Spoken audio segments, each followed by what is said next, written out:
to spend a little time on the Epstein files only because I continue to believe Dan Bongino, all this. I don't believe anybody in power right now would not want to see justice for anybody that has done terrible, horrible things. I do believe that they would, and that they simply lack enough evidence to do the things. But there's some sketch going on with some of the files that are being uncovered. First of all, we talked about the Clintons finally agreeing to testify. Those dates have now been set. So former President Clinton will appear for his deposition on the 27th of this month, and Hillary will appear for hers on the 26th. So it's going to be lit. That should be interesting. Cannot wait. But so the danger about just doing a big dump of documents is that, and a lot of people have said this, innocent people or people that didn't do anything super shady are going to be in the files, right? Without having done anything super shady. And then all these rumors are going to fly, and you know what I mean? Yeah, because people just see the name and they go, oh, they did something, because they're in the files, because there's nothing substantiated, it's uncorroborated, it's like they're just names, because people can accuse you of stuff, you're still going to be in there, and then there's nothing that comes of it, or they were disputed, but they're still in the files. So and all people want to do, the only reason that people on the left wanted these files to come out is they wanted to be able to blame Trump for something. Totally. So they're looking for that. Exactly. Right. They are. And and so some of the things that have come out are just so, it just makes the people that are like, ooh, this is like so juicy, it makes them look so dumb. Case in point, Brian Krasenstein is one of the dumbest people ever. I don't know. I don't understand his popularity. But there's like this 32-page handwritten letter that is part of the files. It's on the DOJ website. And he posted it saying, wow, no one found this horrific Donald Trump mention in the Epstein files because it was a handwritten letter that wasn't indexed properly by the DOJ. How convenient. This woman alleges that Donald Trump was involved with Jeffrey Epstein in the sale of young women to the sex trafficking ring of Epstein and the Saudis. She also claims that Trump forced her to miscarriage. Does he understand? She got pregnant? Dude, no. Do you understand the human body? No. And so he's posting this like it is something real and true and something to be followed up on. And he quickly got the backlash. And Greg Price, I loved the way he put it. I understand that you're the most retarded man in America, but it doesn't seem likely to me that Donald Trump was involved in sex trafficking with Jeffrey Epstein in 1967 when he was 21 and Epstein was 14. Right. I mean, come on. This is the thing. They are wherever they can find the name, they're like, oh, we got him. Ooh, right. Him. No, actually, you don't. Because if you would have gotten him, you would have gotten him when Biden was in power. Right. And you wouldn't have had to shoot him. I mean, come on. You just can't make this stuff up. And it's not even just Brian Krasenstein. It's like Democrat congressional people. For example, Representative, I think it's Jim something McGovern. What is it? Yes, Jim McGovern. He was like, ooh, I've got something here. He said, this isn't some anonymous tip. This is sworn testimony under penalty of perjury from someone who said Trump threatened to kill her if she exposed Epstein's sexual abuse. And again, Greg for the rescue. This isn't even from the Epstein files that were released by the DOJ. It's from a decade-old civil lawsuit filed against Trump by a mentally ill drug addict named Katie Johnson that was thrown out of court because she made the entire thing up. You can't with these people. And don't you think that Jim would have double-checked that or had somebody on his staff with half a brain cell double-check it? No, because they just want to throw it on the wall so that all the lemmings and the sheep are like, oh, see, Trump is a criminal. Right. This is what they do. They've tried this. You guys have been trying this for like 9 years. Take all the seeds. I'm so fatigued by this. Oh my God, I know. And that's what yesterday, that's why I was just like, I don't want to spend a lot of time on this. It's pointless. But then there were these two, like there's more than just two, but I'm showing two really disgusting emails that I don't understand the redactions. Okay. So I know that they want to protect victims. And so they redact to protect victims, victims' identities, all that stuff. But there are no victims in the two emails that you're about to see. And this is what I don't understand. What are we protecting here? Right. Like, so there's an email from someone to Jeffrey saying, "Thank you for a fun night. Your littlest girl was a little naughty." Why is that person's name blacked out? You know what I mean? Yeah, I don't know. Like that, how is that person a victim? Yeah, I don't know. This But I I mean, have questions. I wouldn't automatically assume that it's Trump. Oh no, I don't assume that it is. I mean, there were so many Right. disgusting people that Right. So Epstein was many. tight with. Yeah, exactly. I would assume that it's somebody that, I don't know, that probably has a gigantic position of power, perhaps. But that's exactly who should be unredacted. I you totally agree know? with you, Muck. I agree with you 100%.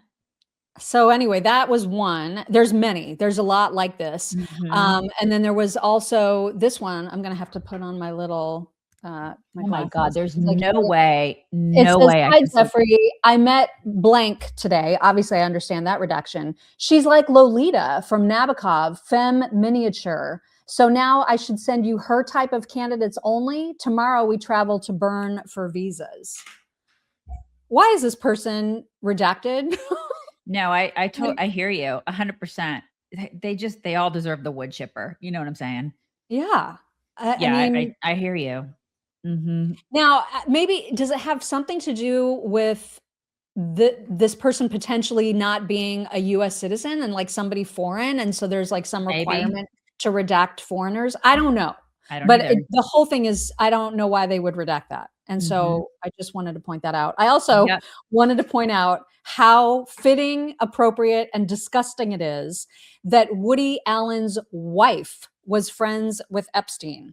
And when the news Which broke, one? Which wife? the one that he's had forever, like The whoever Sun his current. Yi? Yeah, yeah, yeah, yeah. The Okay, one that which he was married when she that was was a child. yeah, that was his daughter, and Right. then she became, I was gonna say, because Mia Farrow was his wife at one point. They adopted Sun Yi. Sun Yeah, Yi became his wife. right. I know, it's totally gross. Yeah. So Soon Yi was having a back and forth with Jeffrey Epstein about the story that broke whenever it was, 2014, something like that, about Mhm. Anthony Weiner had like sexting the 15-year-old girl, and she was pissed off at the 15-year-old girl, you guys. This is freaking My insane. God. So she sent a link about the story to Jeffrey. Jeffrey's response was to say, "Wow." And then Soon Yi said, "I know, it's an incredible story. You have to feel sorry for him. He can't seem to learn. Most importantly, I feel sorry for his wife. I also thought it was disgusting what the 15-year-old did to him. I hate women who take advantage of guys, and she's definitely one of them. She knew exactly what she was doing and how vulnerable Wiener was, and she reeled him in like fish to bait.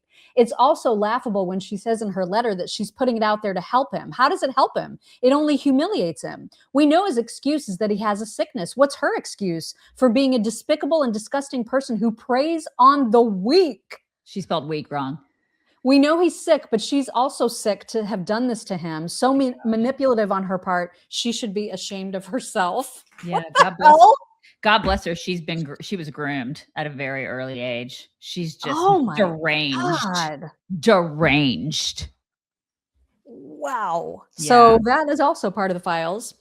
And then, of course, we talked, I don't know, even maybe last week about Bill Gates and this letter, this memo that Jeffrey Epstein wrote to himself about a conversation he'd had with Bill about getting some antibiotics to give to Melinda Gates on the sly because Bill got gonorrhea or some STD from like a Russian Epstein A girl. Russian whore, basically.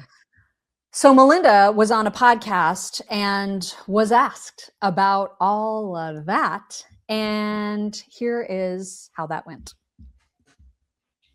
No girl should ever be put in the situation that they were put in by Epstein and whatever was going on with all of the various people around him. No girl. I mean, it's beyond heartbreaking, right? I remember being those ages those girls were. I remember my daughters being those ages, right?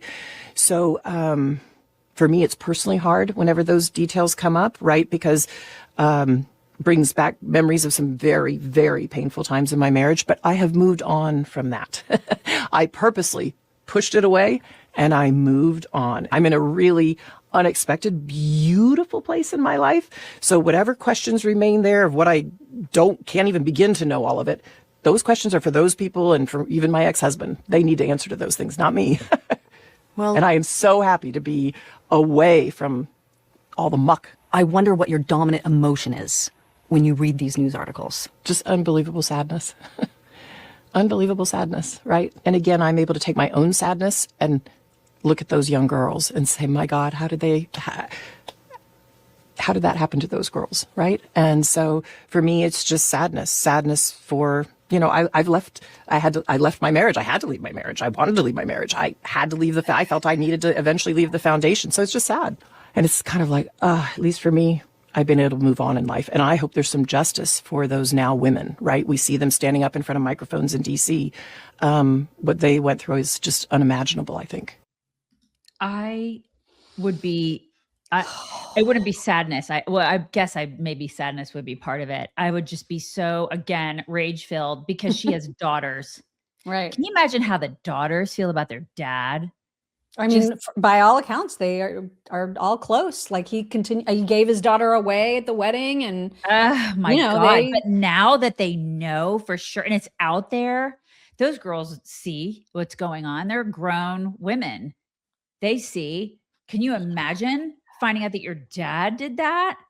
Gross. Like, oh, I'm sorry. It's unforgivable to me. No, it's vile. It's absolutely vile unforgivable in every single way. Question. Yes. A bit personal. Oh. How is your Brooklyn bedding doing? I know you have it in your cabin. Actually, no, it's in my daughter's bedroom. Oh, it's in your daughter's bedroom. Yeah, Gwen has it. She loves it. She was so excited to get it because she had a really janky mattress. We were not, I mean, it wasn't the best. It was like an old mattress that she had. And then when she got her Brooklyn one, it was like, oh my God, I'm like a princess. She loves it so much. It's a hybrid mattress. She loves it. And it was so easy because, you know, it comes like all like wound up and then it just it opens up and it just poof and it's there. And it exploded without injury. It exploded without injury. It's so great. Yeah. And they have mattresses for everybody, right? So you can take this quiz on their site and you can find your perfect match in under 2 minutes. She did that. We let her do that and find the one that she wants. And they have, you know, all these different covers and everything to keep you comfortable at night if you sleep hot or sleep cold or whatever. But they actually are endorsed by the American Chiropractic Association. So if you have back problems or if you just whatever kind of sleep that you want to get, they will find the right mattress for you. And she's an athlete. She has very specific requirements for how she wants to sleep. So we made her go take that quiz. She found the right one. Hers is more like it's like one of those foam ones.